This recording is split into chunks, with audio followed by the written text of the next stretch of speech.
We're going to talk about the truth. We're going to talk about doing mortgages and questions that you come across.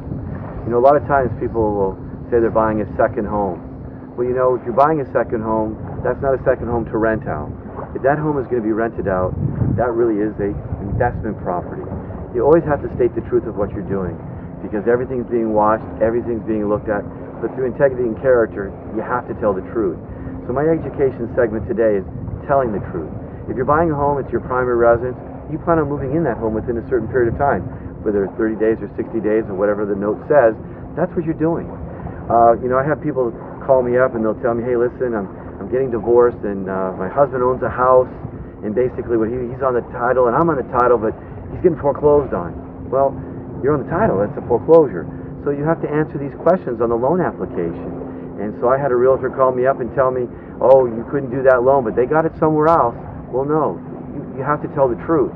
That is, you must read the writing on the loan application of the residential. It's by imprisonment or fine. So if it tells you, are you being foreclosed on, it's a yes or no question. Even though you're not on the note of the mortgage, if you're on the title, that home is being foreclosed on. So really, you want to express the truth. But let's get back to that earlier segment of what I said about that second home versus investment property. We're talking 0.5% in difference in interest rate. With this interest rates at historic lows, 0.5% really isn't going to bump it to the degree that it's not worth it. So really my segment today is just telling the truth of what you're doing. If it's a primary, a secondary, investment property. You know, when we check, they're going to check your income. Everything's checked. And what a lot of people don't understand is when we take your loan application and we put everything in there, we see the credit report, we see the loan app, we see the bank statements and the tax returns. But note, before you go to closing, the lender is going to go to the government and they're going to pull your tax returns. They're going to make sure the income that we show them is the same as reported to the government. Keep that as a footnote. It will be done every single time and should be done.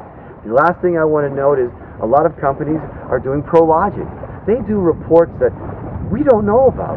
So all of a sudden they'll come back and go, this person lived at this address. Where's this address coming from?